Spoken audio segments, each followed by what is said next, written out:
Hey, we're back. How you doing, John? I'm good. How are you, Craig? I'm doing wonderful. I'm just kind of getting sorted here. Um, but Recording this on a beautiful Tuesday morning. It's sunny and not too cold, so nice. it was a little brisk outside, but not too bad at all.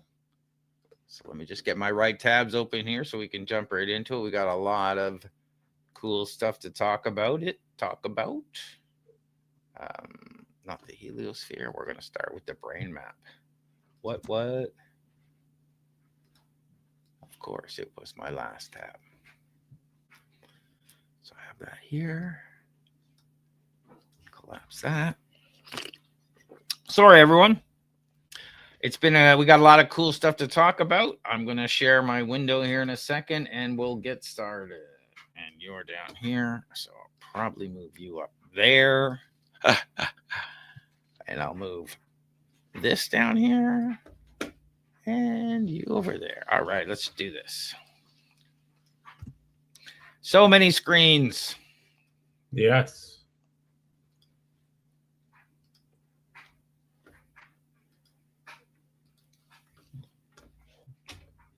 Today, we're diving into something that could fundamentally change how we treat neurological disorders.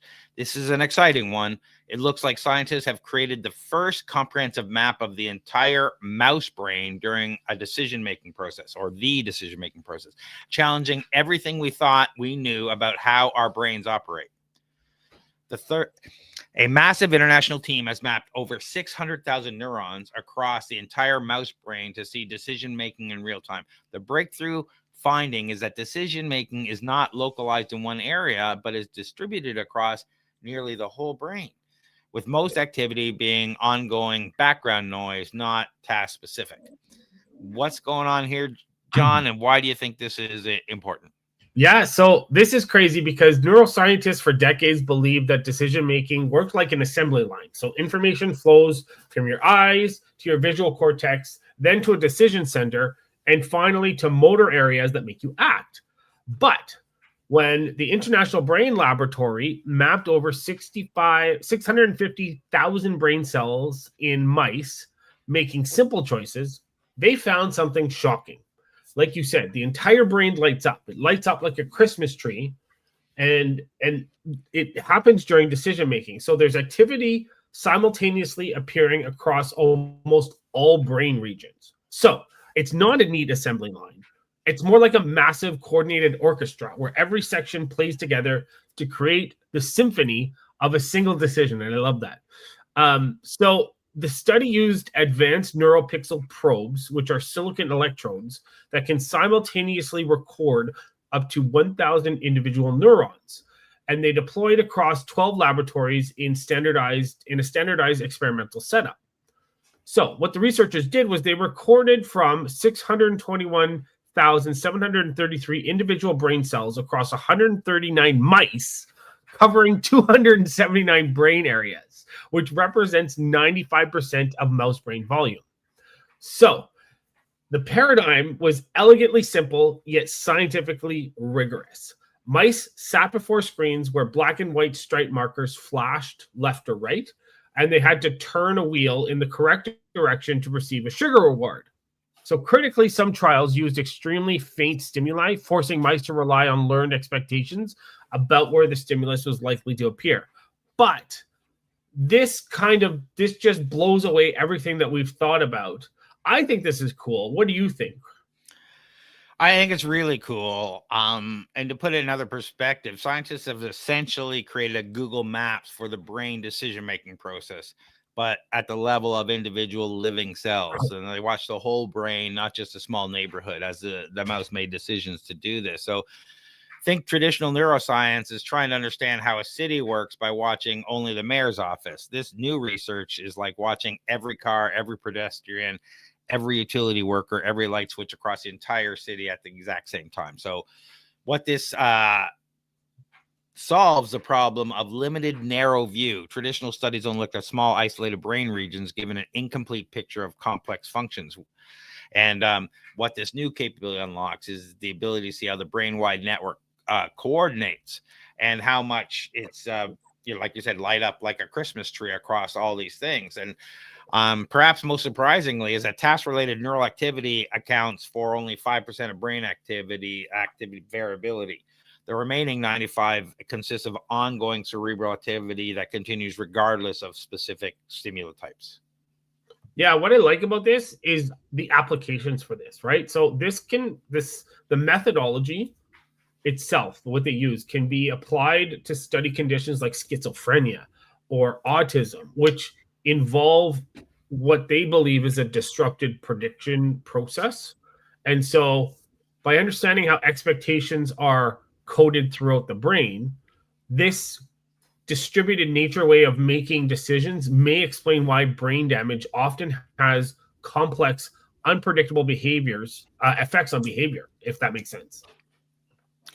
Absolutely, because we thought if it impacted this side of the brain, it only did these certain things or this area of the brain. But now we understand that much more of the brain are involved in all these things, depending on the expected type of stimuli and that kind of stuff. Different parts of the brain light up to help with that. And as a result, it affects people in different ways when you're damaging an area that was previously thought uninvolved in the decision-making process as a result.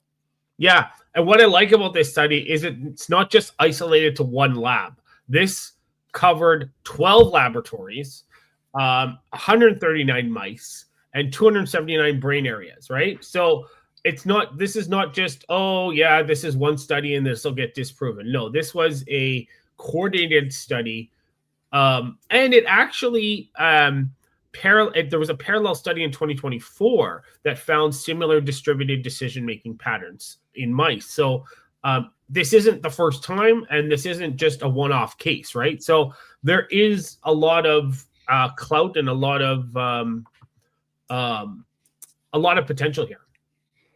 Yeah, this could lead to more targeted and effective treatments for neurological disorders like schizophrenia, autism, by focusing on network level disruptions instead of a single damaged region. Better AI and automation, the findings on how the brain uses best guesses, expectation, and coding to make the fast decisions could be copied and be more efficient to be human-like artificial intelligence for business automation, potentially. And deeper self-understanding. It confirms that your brain constantly running a sophisticated background process of ongoing activity, meaning your perceptions and decisions are always guided by the accumulated knowledge and perception, not just the present moment. Yeah. And like, I want to touch on the scale of this too. So this is the largest standardized neuroscience data set ever assembled. It requires 6 years of coordination across 22 laboratories involving 80 neuroscientists. And what's cool about this is it drew inspiration from the large scale collaborations in physics like CERN and the Human Genome Project. So they're essentially pioneering this new model of big science in neuroscience, which I love. Yeah, this is great. But like everything else, we're probably not going to see any actual applications from this for 5 to 10 years. Yeah. But in drug development or whatever they end up doing from a targeting point of view, because it could be other things. Now we have Neuralink and other ways to get at the brain.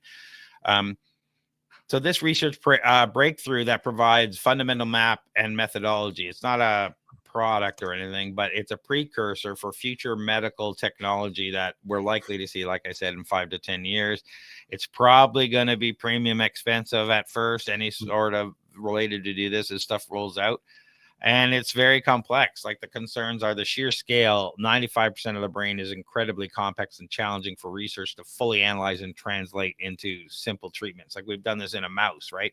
Yeah. Ethical and concerns. Mimicking the brain's decision-making for AI could lead to ethical dilemmas. We already have AI issues. One AI won't let you do one thing and the other AI will just let you do 1,000 different things. Like it's weird, but translating mice to humans. Findings in mice don't always translate directly to humans, requiring further research. And most brain activity is ongoing, not task related, which still needs to be fully understood because, it's the unknown mystery 95%. Exactly. Yeah. This is like, I'm not surprised though that we're advancing like this. Because just 20 years ago, maybe longer, but we thought that we only use 10% of our brain. So this is that natural progression and advancement in science and our knowledge, right? Yeah. And it is a little shocking that, you have to block everything out to focus. And that focus, when you're doing something, is only using up to 5% of your brain, because you still got all that 95% in the background. So, yeah, like when you think about focus, like what you're just trying to get to that 5%. Yeah, exactly. So, this is a groundbreaking study that not only changes neuroscience, but promises a future of highly targeted therapies and advanced AI. And that's all I have the time we have today to talk about this for now. But we'll be watching these developments from International Brain Laboratory closely. And love to know what you would think this distributed decision-making means for human consciousness. Give us your feedback.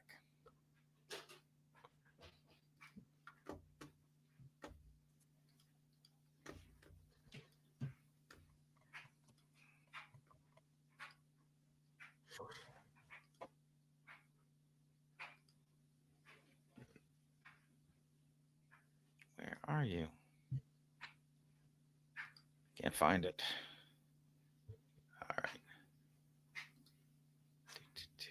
Oh, here we are. Fantastic. Am I sharing the right one? Yes, I am. This looks a fun one, I guess. It looks like China's hypersonic engine breakthrough is about to fundamentally reshape aviation, military strategy, and global geopolitics. Today, we're diving into the details of this Mach 16 engine and what it means for everyone.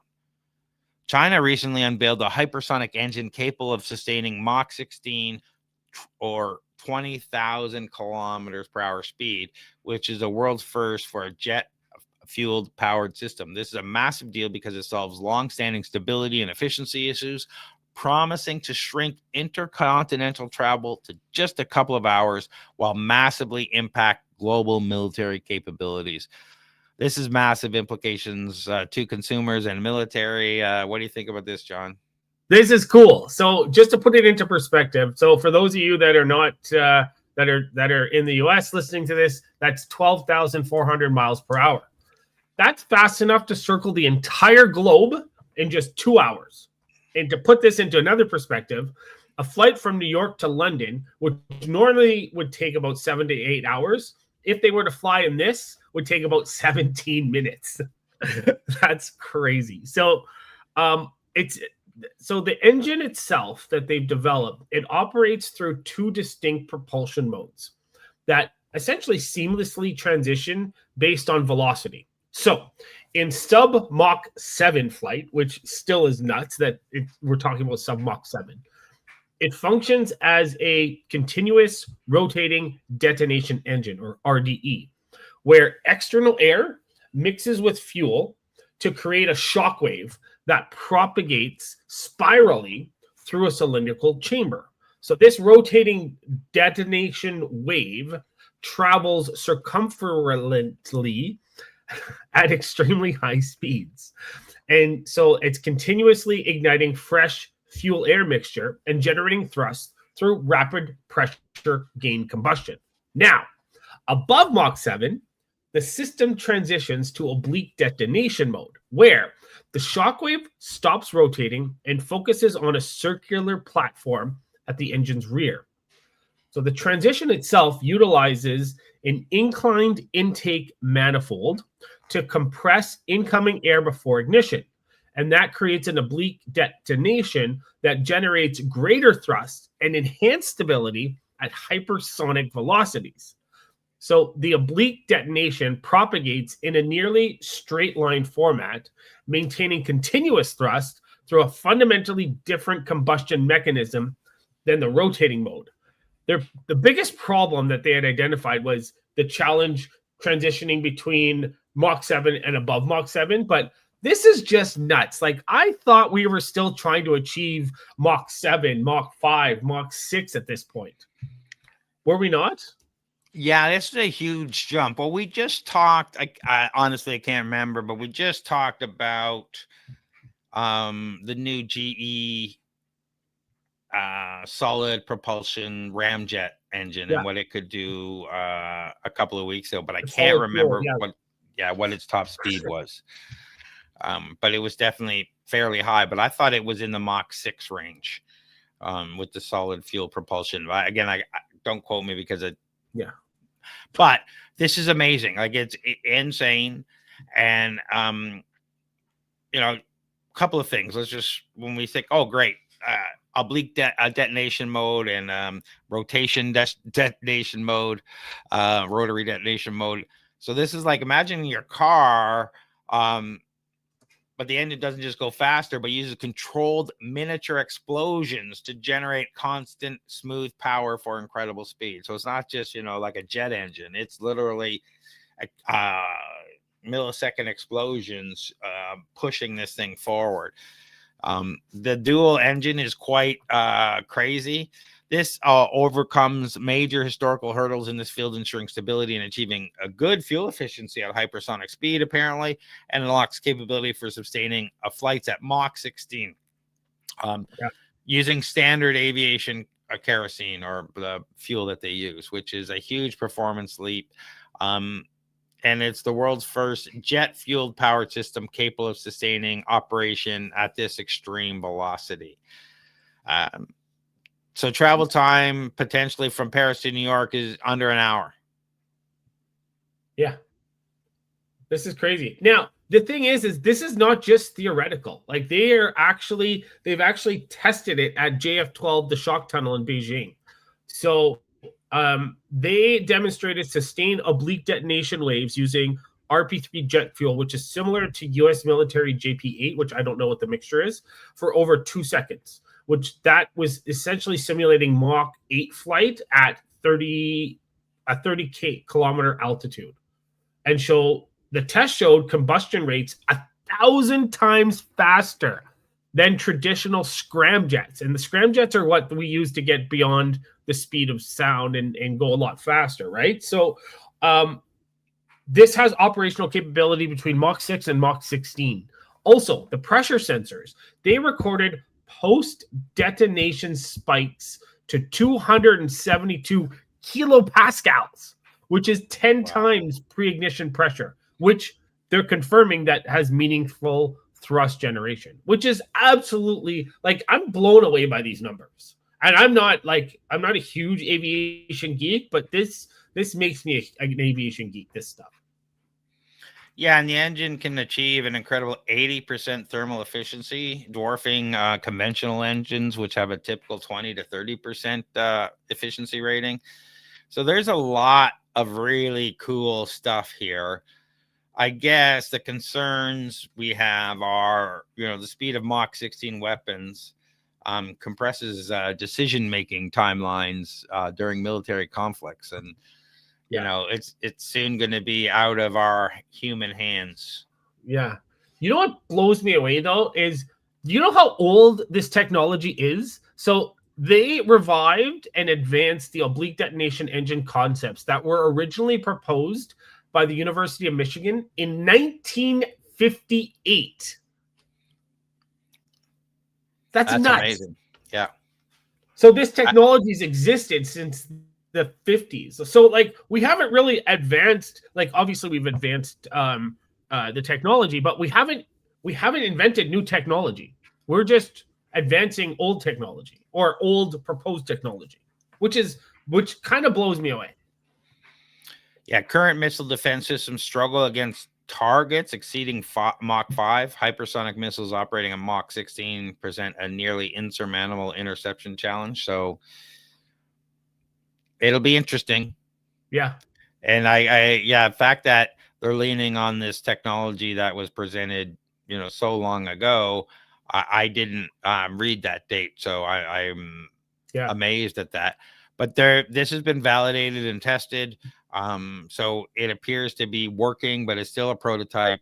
We're going to have to see where this goes. But with our current geopolitical climate, we all need to be concerned about this kind of thing, that at least all sides get it, for lack of a better. Well, who knows? But China's targeting operational Mach 16 aircraft by 2030. So we're only 5 years away. And that's what I mean by I'm hoping that a NATO alliance get the same thing too. Yeah. So like, yeah, just the US is investing about 6.9 billion into hypersonic research. And Russia is also developing hypersonic capabilities, but they're focusing more on boost glide vehicles.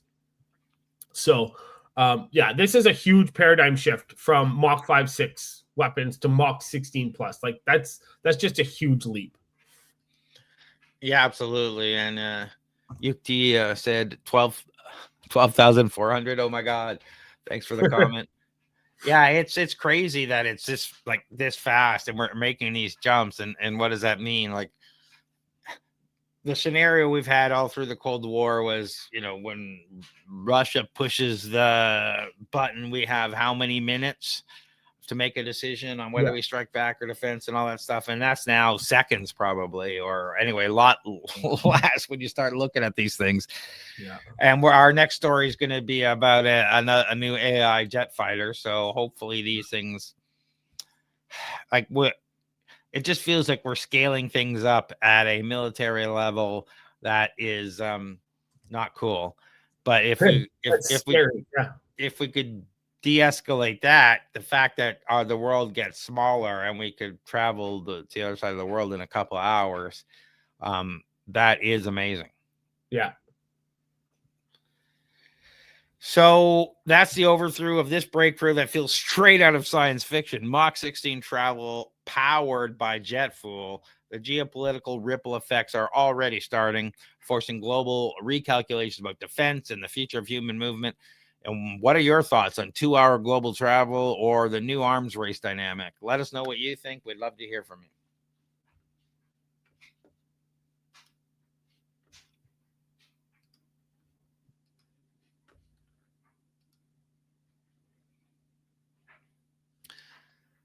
We talked previously about, I can't remember what it was called, the automated air-to-air jet.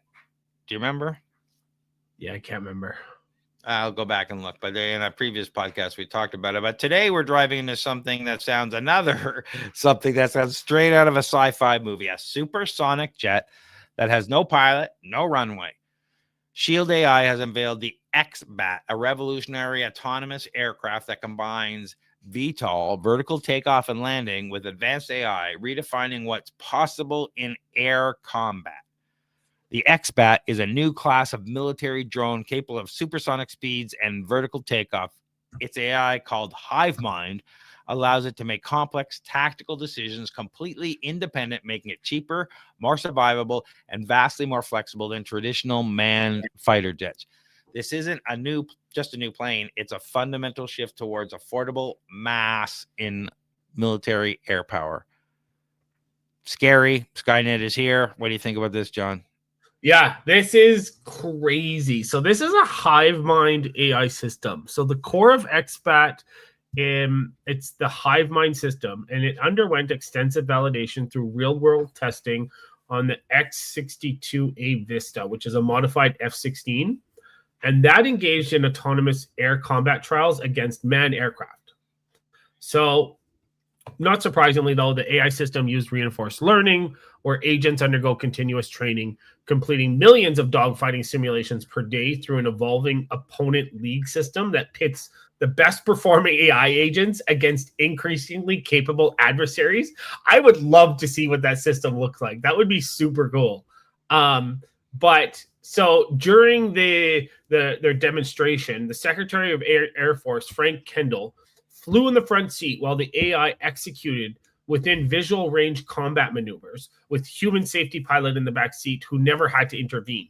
So what that means is the AI demonstrated superior reaction times, noting that the best pilot you're ever going to find is going to take a few tenths of a second to do something, while AI can react much faster.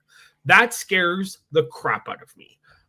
It reminds me, I know I brought it up last time we talked about a fire, but that stealth movie with Jamie Foxx, I think it was. But yeah, and we've also talked about that infrared laser technology that they have now that actually scans what's going on with the pilot in the cockpit, but also all the micro stresses of the jets, and can know within milliseconds the maneuver you're going to do ahead of time. And so taking the pilot out of that situation leaves a lot less for them to interpret, because you're going to be moving, making those decisions and turning much faster. But definitely, this is an incredible piece of technology. It's a stealthy, pilotless fighter jet that can take off and land straight up and down, just like a helicopter. But it's small, cheaper, autonomous. It flies and fights on its own. It's designed to fly alongside human piloted planes as a loyal wingman, or go on dangerous solo missions. So it eliminates the need for vulnerable and expensive and fixed runway infrastructure. Traditional jets need massive airfields, which are easy targets for an enemy. So I imagine you can pack more of these on an aircraft carrier, as an example. VTOL lets you launch from anywhere, a small ship, a remote island, or even improvised landing pad. So I think this will allow for a more guerrilla type deployment of these things, where you can't really see them till last minute. They rise up and do whatever they're going to do. The HiveMind AI the HiveMind AI pilot is a breakthrough. It allows the jet operate fully autonomously, making real-time tactical decisions and continuing its mission, even if GPS or communications are jammed, which is impossible for most current drones. Yeah. So the US is pretty far ahead of a lot of other countries. Like, I know Russia, they had their first flight on October 31st, 2025 of this year. South Korea, their maiden flight is scheduled for 2026. So here's the thing: is the AI competition is going to essentially determine who's the winner in the next battlefield, in my opinion. It's absolutely true. And we talked about a bunch of this, when they did, I can't remember what the operation was called, the Ukraine drone strike back on Russia, where they launched thousands of drones. And North Korea has cardboard-based drones now. This stuff is really great and cool from a technology point of view, and gives a certain superiority. But I wonder how long till the same types of things are implemented in these cardboard-based drones. Instead of costing millions of dollars, you can do these for a few hundred or a few thousand, and off you go. And, how do you compete? How does a jet compete with literally thousands of cardboard drones flying at it? Exactly. So, I don't know. It's a scary world when you think military, that's for sure. It is, yeah. There's so much unlimited potential here, and there's going to be different paths that different people take. It's going to be crazy to see. Yeah, as modern warfare often involves sophisticated electronic warfare capabilities that disrupt traditional aircraft systems and disrupt GPS. The XBAT autonomous systems are specifically designed to overcome these, including can operate without GPS navigation, relying instead on advanced inertial navigation systems and visual recognition capabilities. So this is pretty cool. So it kind of knows where it's going, knows how fast it's going, has some maps on the back of its mind, and says, I know where I am. Let's do this. Yeah. It's extremely difficult for adversaries to disable or misdirect the aircraft. So communication independence is another crucial capability. XBAT can coordinate with other aircraft and ground forces when communications are available. It doesn't require constant contact to complete its missions effectively. So yeah, this is definitely that movie. Stealth. Yeah. So it's amazing technology. It's affordable, or more affordable than historically these have been from a fighter point of view. It doesn't involve, the death of humans, at least in the aircraft. Yeah. The military is aiming for production costs of $27 million per unit. Somebody says cheap, but that's a fraction of a crude fighter jet like the 100 plus million F-35. Yeah, that's nuts. So, So 27 million only? That's cheap. What are you talking about? So No. this is really cool. We'd love to hear your feedback on this, because it's, incredible. I mean, I'm going through all the stuff here, and there's so much information about these things, and it's everyone check out the article on torontostarts.com, or go check out XBack, Google it, and definitely take a look, because this is an amazing sounding technology. It's an amazing piece of technology. So take a look. Let us know what you think. Are AI fighter jets the future? Is Skynet inevitable at this point? Are we all doomed, or is this something, just another piece of really cool tech? Let us know what you think. Yeah.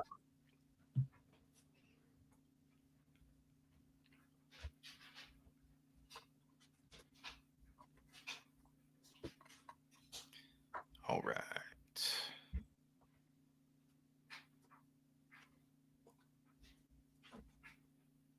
That didn't really do a good job. All right, let's go.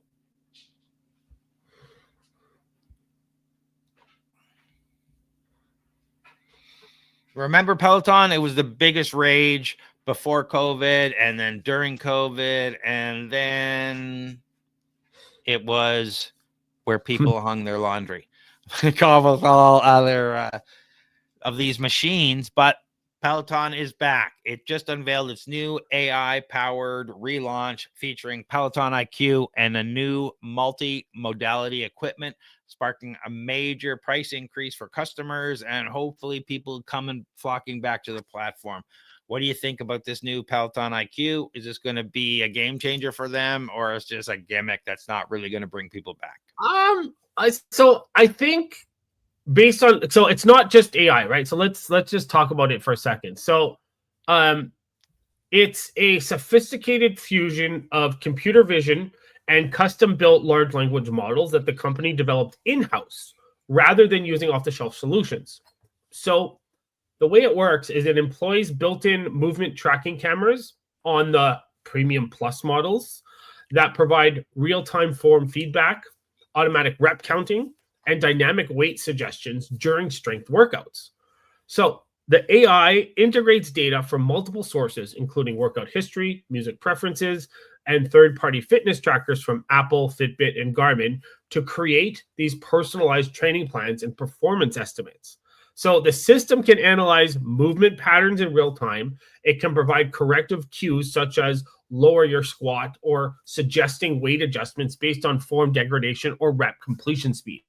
So I don't think this is another gimmick. I think this is this could be what saves Peloton, because now your bike, your machine, your rowing machine, your treadmill, whatever, can also be a fitness coach, like all that sort of stuff. So I think this is interesting. What do you think? I think I know local startups that were doing this with the camera on your iPhone 5 years ago. That's why, like, what's the big deal?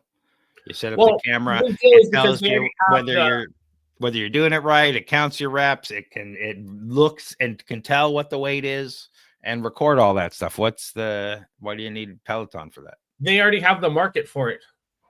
Well, I guess so. If you have the device, absolutely, let's do it. But I guess is this going to drive new people? I love the cool new features. Anytime you're making it easier for people to track, increase their workout, being able to not have to write everything down, how many reps, what the weight was, all that kind of stuff, how far you went, having that automatically recorded gets you closer to the quantified self and makes the post-workout and pre-workout less at work, but you're also getting more information so you can make your workout better and train better and get better results. So I like that. Yeah. But isn't everybody adding these kinds of things? Like, what's special now about Peloton? Is this something that's actually better? So I think what'll make or break them is how accurate it is, how seamless it is, how easy it is to use, as opposed to like some of these other ones where it can be hit and miss as far as is it catching my reps, is it doing that? So hopefully it is close to perfect. Yeah, that would be great. The monthly membership is still $50 a month, I guess, US. It's a $5 price increase on top of what you pay for. I don't know. I think that I wonder if Apple Fitness Plus will do most of this stuff if you just point it out there while you're working out or on your Yeah, stationary bike. I get it that it's integrated. yeah. But at the same time, is it really that different? I like the concept. Why do people buy a Peloton? So do they buy it for the group fitness? Do they buy it for the celebrities? Do they buy it for the competition? Do they buy it for the status? Because you don't have to. There's other machines out there. Like that's what I mean by. And does this appeal to those people? I think it applies to people who want to be more social with their workouts, but who still want to work out from home. Yeah, and I fully understand that. I just don't know how big that market is. Is it bigger? Is it shrinking? Well, yeah. So Peloton at the fiscal year end of 2025, they reported about 2.8 million paid subscribers, which is down from the 3 million in the previous year. So they had a net loss of 118.9 million on 2.5 billion in revenue. So their recent quarter results show an improvement with 324 million in free cash flow and 43% debt reduction year over year. So Morgan Stanley, actually, they suggested that the price increase could generate about 180 million in additional revenue. So we'll have to wait and see. They're also, I think they're coming out with a new. So here's the thing. The thing is Peloton. They, like you said, they have a lot of competition. So there are AI fitness players that are already big, like Tonal and Spedience, and they already offer compact strength systems with adaptive weights and AI feedback. So it's going to be interesting to see, because I know a lot of people who have Pelotons, they don't just use it for the cardio. They don't just do cardio. They do weights or stretching and things like that. So we'll have to see if this will boost them and help them, or if it's just another gimmick that they're a little too late to the party for. Well, it's, if you're online at all, you've been in YouTube or Instagram, you've seen those gym workout videos that everybody do, and somebody's, always interrupting or picking a fight or causing trouble. This is the only real reason I see you really wanting to use a camera at the thing is to check your posture and all that kind of stuff. Especially if I've had AI saying you're doing it wrong, go slower. You got it's telling you in your headphones that you're straighten your back or whatever. That'd be great. So I think there's definitely a market for this. There always has been for the Peloton. It is a high quality, elite machine servicing a certain level of market. Yeah. So I just don't know if this is what's going to put it over the top. So Peloton stock rose more than 5% in pre-market trading for this announcement on October 1st. Peloton stock remains down more than 90% from its pandemic peak when home fitness demand reached an unprecedented levels. So that's what I'm wondering. Where are we going to get back? Like, we're probably not going to get back to that because, we're not in that situation. They recently implemented a 6% workforce reduction that most companies seem to be doing, and a comprehensive $100 million savings initiative. So they're restructuring. They seem to be doing all of the right things. I'm just curious to see whether this is actually going to move the needle for them or not. Yeah, we'll have to see. I'll be interested to see how the feedback once they launch it. So, yeah, I mean, Peloton is betting its future on deeply integrated AI coaching and multimodality expansion to justify their premium price. So that's the breakdown on Peloton's ambitious AI-driven reboot, a massive shift that blends hardware, software, and coaching into one expensive ecosystem. So what do you think? Is this essential for the future of home fitness, or is this a new price tag too high a barrier? Let me know what your thoughts are as we keep watching this space closely.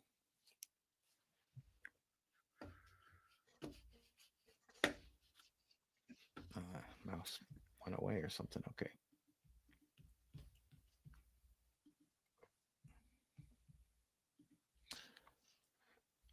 And if people are going to the gym, are they going to pay that price? Like, it's just, I don't know. It'll be interesting to see. There is a market for that, but all right. All right. Today we're diving into something that literally acts as our solar system's cosmic shield, the heliosphere. The protective bubble is created by our sun, and for the first time, NASA's new IMAP mission is set to map its boundaries with unprecedented detail. This is an exciting topic because the data IMAP sends back won't just rewrite physics textbooks. It will instantly improve space weather warnings that keep our modern technology safe. The heliosphere is a giant bubble of solar wind that protects Earth from dangerous galactic cosmic radiations. And NASA's new IMAP spacecraft is now sitting 1 million miles away at a perfect vantage point to measure this shield and provide real-time 30-minute advance warnings of incoming solar storms. This mission is essential for protecting the future of astronauts, satellites, and the power grids here on Earth. What do you think about this, John? I think this is cool. So we're not just talking about our planet. We're talking about the solar system here. So just to kind of break it out. So the heliosphere consists of distinct regions. So the innermost layer, that's where all major planets reside, and solar winds travel unimpeded at full speed for billions of miles until reaching the termination shock. Then that's followed by the heliosheath, where solar wind slows and deflects under pressure from the interstellar medium. And then there's finally the heliopause, which is the sharp boundary where solar and interstellar magnetic fields push against each other in equilibrium. So the termination shock occurs where solar winds flow from supersonic to subsonic speeds as it incurs interstellar material, while the heliosheath is the turbulent, compressed region between the shock and the outer boundary. Now, the heliopause represents the theoretical boundary where the sun's solar wind strength is no longer great enough to push back stellar winds from surrounding stars. And that creates a balance between solar wind and interstellar medium pressures. So beyond the heliopause, there's a 40-fold increase in plasma density, radical reduction in solar particles, and cosmic rays increase dramatically. So it's a protective sphere that protects us from a lot of harmful cosmic radiation, if that makes sense. I think this is cool. What are your thoughts on this? I think it's cool too, but let me maybe put this in a different perspective so people can understand it. Yeah.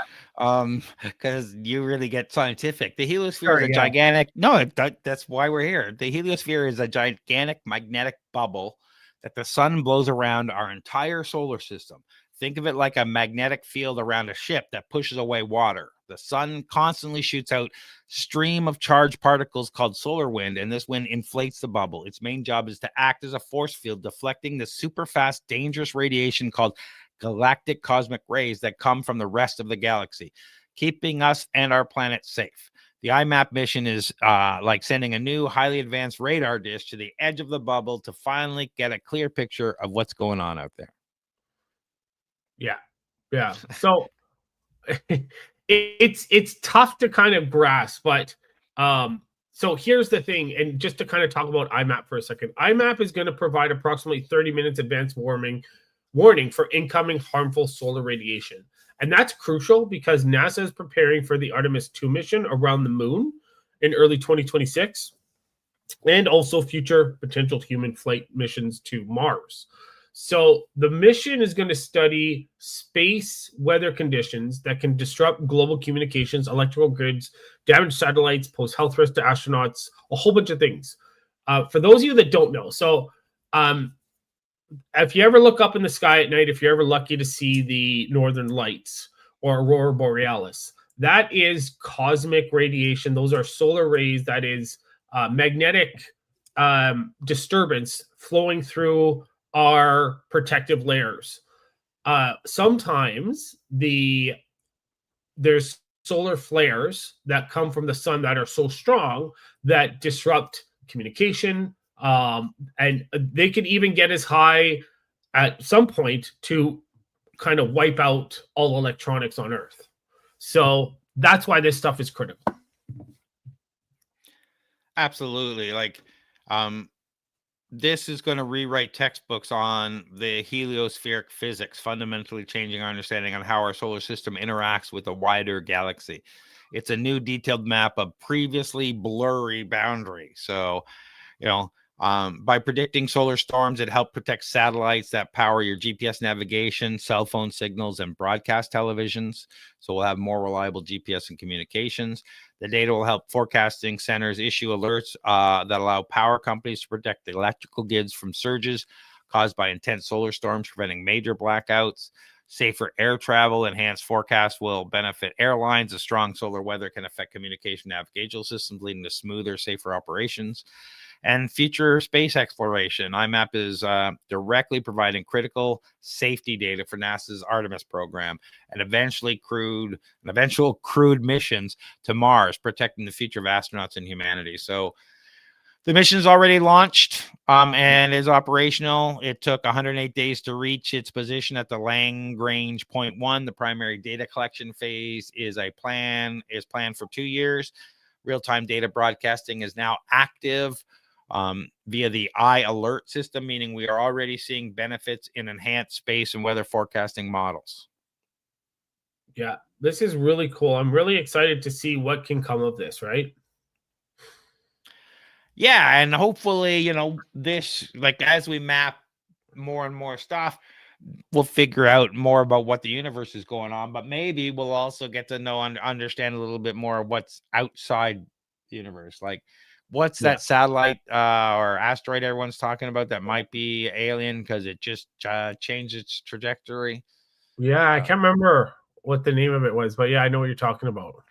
Anyway, I saw Elon Musk talking about it the other day, and he doesn't believe that it's alien ship, and the asteroid's mostly made of nickel. It would take a lot to move it off course.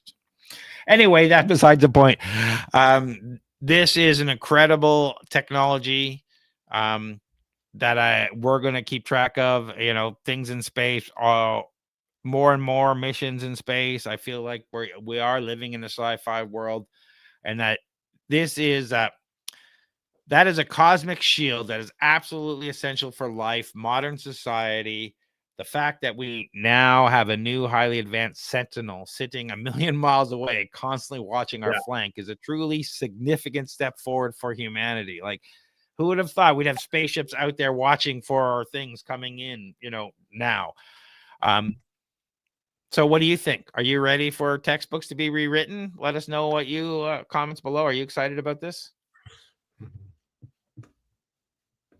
Well, what do you think, John? It's up to you. I feel we've talked about this. Okay, we'll leave it then. All right. So what do you got going on, John? We are now mid-December. Nice. So winding down for the year, maybe one more Startup Drinks and a Flowgrammer event. Absolutely. Come on out. Check out startupdrinks.com. Startupdrinksto.com. Check out flowgrammer.ca. We'll have a whole new flowgrammer.ca site and our community site launch in the next couple of weeks. But for all our events and whatnot, check out torontostarts.com. We'd love to hear from you. If you are looking to automate your business and implement AI and automation tools to take away some of the drudgery, give us a reach out at flowgrammer.ca and book a free call, and let's talk about it. Mm-hmm. And John, if people are looking for non-dilutive funding, where do they go and what do they do? Yeah, so as of right now, Canada Summer Jobs should be open if this comes out in December, early December. So it's a hiring grant for interns, but if you have any questions, reach out to me on LinkedIn, John Irwin. And we really appreciate you taking the time to watch and or listen, everyone, and reach out if you'd like us to cover any other topics. We'd love to hear from you.